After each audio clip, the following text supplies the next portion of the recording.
علیکم ورحمۃ اللہ وبرکاتہ۔ بسم اللہ الرحمن الرحیم۔ شروع اللہ تعالیٰ کے نام سے جو بڑا مہربان نہایت رحم فرمانے والا ہے۔ سورۃ القصص کی آیت نمبر آج ہم 52 سے شروع کریں گے انشاءاللہ۔ وہ لوگ جنہیں ہم نے اس قرآن سے پہلے کتاب دی تھی وہی اس پر ایمان لاتے ہیں، اور جب ان پر قرآن تلاوت کیا جاتا ہے تو وہ کہتے ہیں ہم اس پر ایمان لائے۔ بے شک یہ ہمارے رب کی طرف سے حق ہے، بلا شبہ ہم تو اس سے پہلے ہی مسلمان تھے۔ ان لوگوں کو ان کا دوبارہ اجر دیا جائے گا، 2 بار اجر دیا جائے گا، کیونکہ انہوں نے صبر کیا اور وہ بھلائی کے ساتھ برائی کو دور کرتے ہیں، اور جو ہم نے انہیں رزق دیا اس میں سے خرچ کرتے ہیں۔ اور جب وہ یہود بات سنتے ہیں تو وہ اس سے اعتراض کر لیتے ہیں اور کہتے ہیں ہمارے لیے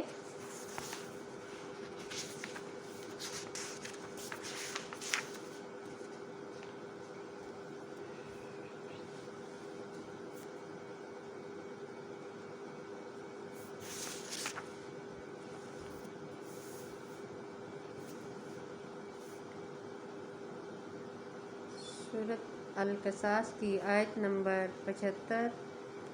آج ہم ہر امت میں سے ایک گواہ نکالیں گے، پھر ہم کہیں گے تم میرے ساتھ شریک کرنے پر اپنی دلیل لاؤ، پھر وہ جان لیں گے کہ بے شک سچی بات اللہ ہی کی ہے، اور اس سے گم ہو جائے گا جو کچھ وہ جھوٹ گھڑتے تھے۔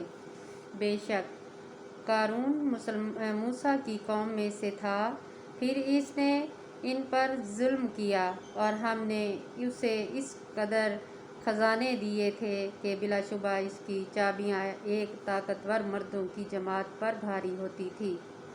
یاد کرو جب اس کی قوم نے اس سے کہا تو اترا مت، بے شک اللہ اترانے والوں کو پسند نہیں کرتا۔ اور جو کچھ اللہ نے تجھے دیا ہے تو اس سے آخرت کا گھر تلاش کر، اور تو دنیا میں بھی اپنا حصہ مت بھول، اور تو لوگوں سے ایسے احسان کر جیسے اللہ نے تجھے پر احسان کیا ہے، اور تو زمین میں فساد نہ کر، بے شک اللہ فسادیوں کو پسند نہیں کرتا۔ قارون نے کہا مجھے تو یہ مال محض اس علم کی بنا پر دیا گیا ہے جو میرے پاس ہے، کیا وہ نہیں جانتا تھا کہ بے شک اللہ نے اس سے پہلے ایسے بہت سے لوگ ہلاک کر دیے تھے جو قوت میں اس سے زیادہ تھے اور لاؤ لشکر میں بڑھ کر تھے، اور مجرموں سے اس کے گناہوں کے بارے میں بھی نہیں پوچھا جاتا۔ پھر وہ اپنے پورے کروفر کے ساتھ اپنی قوم کے ساتھ نکلا، تو جو لوگ دنیاوی زندگی چاہتے تھے کہنے لگے کاش ہمارے لیے بھی اس کی مثال ہوتا جو قارون کو دیا گیا ہے، بلا شبہ وہ بڑے نصیب والا ہے۔ اور جن لوگوں کو علم دیا گیا تھا انہوں نے کہا افسوس تم پر، اس شخص کے لیے اللہ کا ثواب بہتر ہے جو ایمان لایا اور اس نے نیک اعمال کیے، اور یہ بات صبر کرنے والوں ہی کو سکھائی جاتی ہے۔ چنانچہ ہم نے اسے اور اس کے گھر کو زمین میں دھسا دیا، پھر اس کے لیے اس کے حامیوں کی کوئی ایسی جماعت نہ تھی جو اللہ کے مقابلے میں اس کی مدد کرتے۔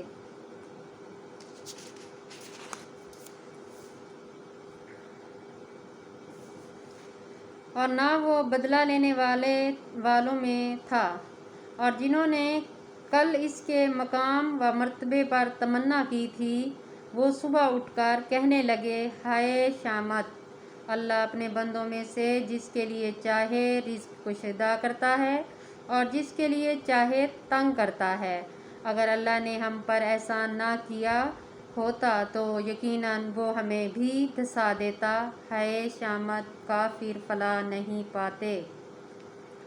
وہ آخرت کا گھر ہم ان لوگوں کو دیں گے جو زمین میں نہ بڑھائی چاہتے ہیں اور نہ فساد اور نہ اچھا انجام، تو پرہیزگاروں ہی کے لیے ہے۔ جو کوئی نیکی لائے گا تو اس کے لیے اس سے بہتر بدلہ ہوگا، اور جو کوئی برائی لائے گا تو برے اعمال کرنے والوں کو وہی بدلہ دیا جائے گا جو وہ اعمال کرتے تھے۔ بلا شبہ وہ اللہ جس نے آپ پر قرآن نازل کیا، یقیناً وہ آپ کو اچھے انجام تک پہنچانے والا ہے۔ کہہ دیجئے میرا رب خوب جانتا ہے کہ کون ہدایت کے ساتھ آیا ہے اور کون کھلی گمراہی میں ہے۔ اور آپ امید نہیں رکھتے تھے کہ آپ کی طرف یہ کتاب وحی کی جائے گی مگر یہ آپ کے رب کی رحمت ہی ہے، وحی کی گئی ہے، لہٰذا آپ کافروں کے مددگار ہرگز نہ ہوں۔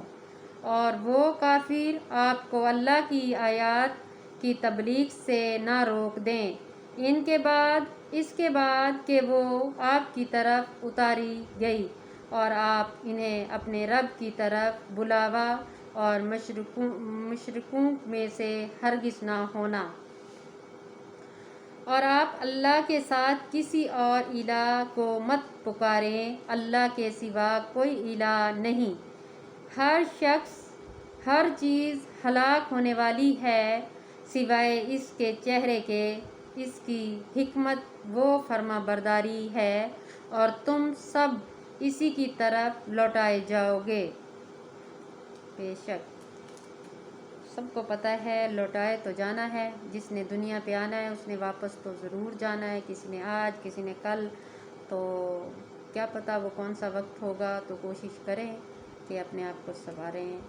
آمین ثم اللہ حافظ۔